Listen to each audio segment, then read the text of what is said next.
DSC అక్రమాలు అవినీతిపై వెల్లువెత్తుతున్న ఆరోపణల నేపథ్యంలో శాసనమండలి వేదికగా చర్చించాలని ప్రధాన ప్రతిపక్షం వైఎస్ఆర్సీపీ పట్టుబట్టింది. దానికి ప్రభుత్వం ఒప్పుకోలేదు. చర్చ జరిపితే ఎక్కడ తమ అక్రమాలు బయటకు వచ్చేస్తాయో అనే భయంతో పచ్చ పార్టీ నేతలు ఎదురుదాడి రాజకీయాన్ని మొదలుపెట్టారని వైఎస్ఆర్సీపీ నేతలు మండిపడుతున్నారు. ప్రభుత్వాన్ని ప్రశ్నిస్తున్నందుకు ప్రతిపక్ష నేతలను నోటికొచ్చినట్లుగా తిడుతూ అవమానిస్తున్నారని, సభను వాయిదా పడేలా చేశారని వైఎస్ఆర్సీపీ నేతలు ప్రభుత్వ తీరును తప్పుబట్టారు. ఆంధ్రప్రదేశ్ శాసనమండలి సమావేశాల్లో తొలి రోజే డిఎస్సిపై రగడ రాజుకుంది.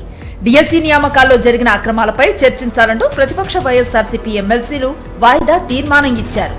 సమావేశాల ప్రారంభం సందర్భంగా నిరసనగా మండలికి వెళ్లిన వైఎస్ఆర్సీపీ సభ్యులు డిఎస్సి అక్రమాలపై విచారణ జరిపించాలంటూ శాసనమండలి విపక్ష నేత బొత్స సత్యనారాయణ ఆధ్వర్యంలో ప్లకార్డులు చేతపట్టి నిరసనలు చేపట్టారు. మండలి ప్రారంభమైన వెంటనే వైసీపీ ఇచ్చిన వాయిదా తీర్మానాన్ని మండలి చైర్మన్ తిరస్కరించారు.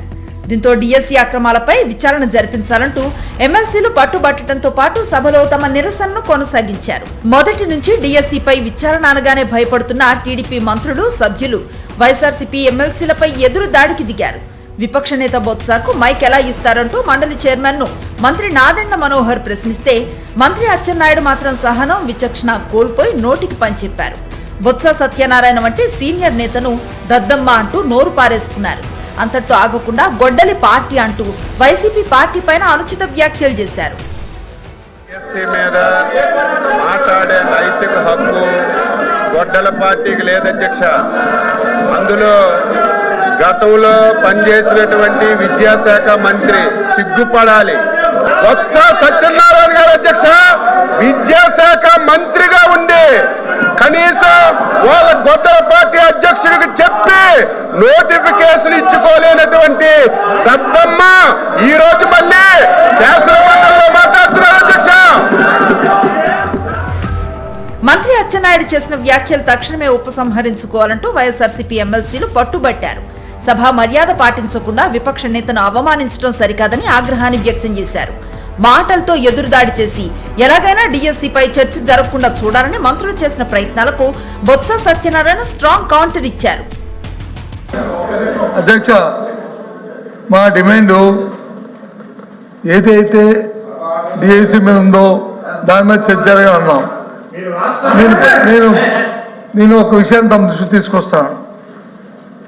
ఇది నాకంటే ఇంతకు ముందు అచ్చెన్నాయుడు అగ్రికల్చర్ మినిస్టర్ మాట్లాడారు.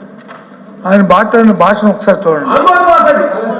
ఆయన మాట్లాడుతూ బొత్స సత్యనారాయణ గారు దద్దమ్మ మనిషి మనిషి మనిషి మనిషి మనిషి అధ్యక్ష అధ్యక్ష అధ్యక్ష అధ్యక్ష అధ్యక్ష మనిషి మనిషి మనిషి పెరిగితే బుద్ధి రాదు. ఎద్దులాగా వచ్చి ఎద్దులాగా తెచ్చితే మనకి వచ్చి తెలుస్తాడు బాబు. భాష బాగోవాలి. ఎవరు దద్దమ్మో, ఎవరు అమ్మోతున్నాడు, ఎవడు ఉన్నాడు, ఎవరు పరిపాలన చేస్తాడు, ఏ రైతులు వచ్చి ఎరువులు లేక వస్తున్నారు, ఏ రైతులు ఇబ్బంది పడతారు రాష్ట్రంలో.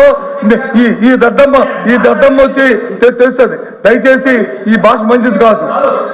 ఈ సభలో శాసనసభలో మంచిది కాదు. ఆ భాషాన్ని విద్యార్థి చేయండి. ఏంటి ఇలాంటి భాషలు ఆడడానికి గౌరవంగా మాట్లాడాలని నేర్చుకోండి. వైఎస్ఆర్సీపీ ఎమ్మెల్సీలను మాట్లాడకుండా చేయాలనే ఒకే ఒక్క లక్ష్యంతో మంత్రి అచ్చెన్నాయుడుతో పాటు ఇతర మంత్రులు పదే ఎదురు దాడి చేశారు. సభని మరుసటి రోజుకు వాయిదా పడేలా చేశారు. అనంతరం మీడియాతో మాట్లాడుతూ మండలిలో కూటమి సభ్యులు ప్రవర్తించిన తీరుపై విపక్ష నేత బొత్స సత్యనారాయణ తీవ్ర ఆగ్రహాన్ని వ్యక్తం చేశారు. డిఎస్సిలో అక్రమాలు జరగనప్పుడు విచారణ అంటే ఎందుకు భయపడుతున్నారని ప్రశ్నించారు. లోకేష్ రాజీనామా చేయడంతో పాటు డిఎస్సి అక్రమాలపై సిబిఐ విచారణ జరిపించాల్సిందేనని మరోమారు స్పష్టం చేశారు. డిఎస్సిపై చర్చించాలని తాము కోరుతుంటే చివరి రోజు చర్చ చేద్దాం అనటంలోనే ప్రభుత్వ ఉద్దేశం అర్థమైపోతోందన్నారు.